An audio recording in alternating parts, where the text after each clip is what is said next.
Yun na nga guys, so at nandito tayo ngayon sa Supremo Barber. Located lang sila sa 255 Shoe Avenue, Marikina. So ayun, nagpatabas muna ako ng gilid. So paid lang ang ipapatabas ko. Ayan. Kilala po kami na sir. Oo naman.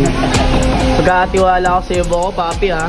Ikaw na bahala. Pangalan mo, Bobby? Joshua sir. Joshua Garcia? Hindi. Ay hindi. Joshua ano? Disgrasya. Disgrasya. Ako po, hindi disgrasya pala ito yung tropa natin. Yung mga magigiting natin barbero. And mamaya. Oo. Oo, baka mamaya ma-istorbo itong ng ginugupitan. Ganda pa naman ng gupit na mukha ni Harry Potter, oh. Supremo Barber. Let's go. At tignan nyo naman yung kinalabasan ng grabe. Napaka-solid ng gupit ni Kuya. Dahil sa kanya ko pinagkatiwala ang gupit ko. Grabe. Pwede. Makadupit.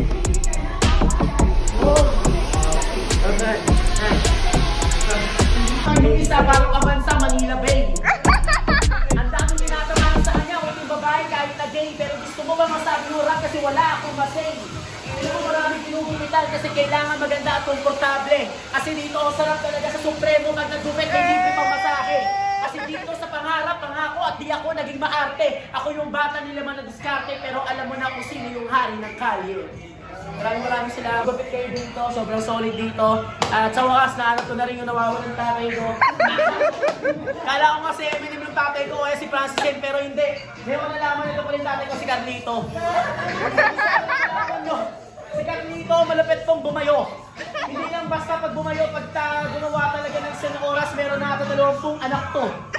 Pero maraming salamat sa inyo, supportahan natin yung mga barber na mga katulad nila. Supremo Barber, dito lang located sa Marikina. Anong street to? Shua Avenue. Sa Shua Avenue, punta lang kayo dito. Number 255. So punta lang kayo dito. Meron silang page, no?